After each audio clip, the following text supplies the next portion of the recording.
আসন্ন মহরম উপলক্ষে বর্ধমান শহরের ঐতিহ্যবাহী কালাপাহাড়ি ঢাল ভক্তদের জন্য আজ থেকে দেখার সুযোগ করে দেওয়া হলো। বর্ধমান শহরের বিভিন্ন প্রান্ত থেকে মহিলা ও পুরুষ ভিড় জমায় কালাপাহাড়ি ঢালের আস্তানায়। প্রতি বছর তারা অপেক্ষা করে থাকে এই আস্তানায় আসার জন্য। এখানে এসে তারা নিজেদের পরিবারের মঙ্গল কামনার জন্য দোয়া প্রার্থনা করেন। বর্ধমান শহরের সবচেয়ে নামকরা ঢাল হলো কালাপাহাড়ি ঢাল।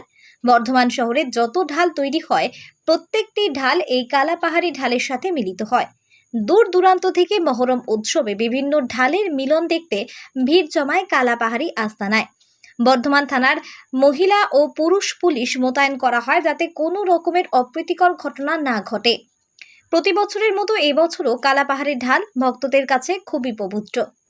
বহু মহিলা তারা কালাপাহাড়ির ঢালের ফল নিয়ে যায় তাদের মান্নাত পুরো হওয়ার জন্য এবং তারা কালাপাহাড়ি ঢালে টাকা ও ফুল ফল দিয়ে দোয়া প্রার্থনা করে তাদের পরিবারের সুখ শান্তি বজায় থাকে তাই জন্য। তাছাড়া কালাপাহাড়ি ঢাল বর্ধমান শহরের মধ্যে সবচেয়ে ভারী ঢাল, যা সাধারণ মানুষ এই ঢালটি তুলতে হিমশিম খেয়ে যায়। বর্ধমান শহরের মানুষ ভিড় জমায় এই ঢালকে দেখার জন্য।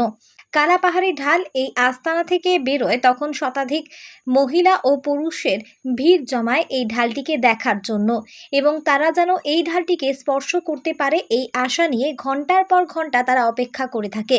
আমরা শুনবো কালাপাহাড়ি ঢালের আস্তানায় এসে ভক্তরা কি জানিয়েছেন। দাদা, আজকে কোথায় আসা হয়েছে?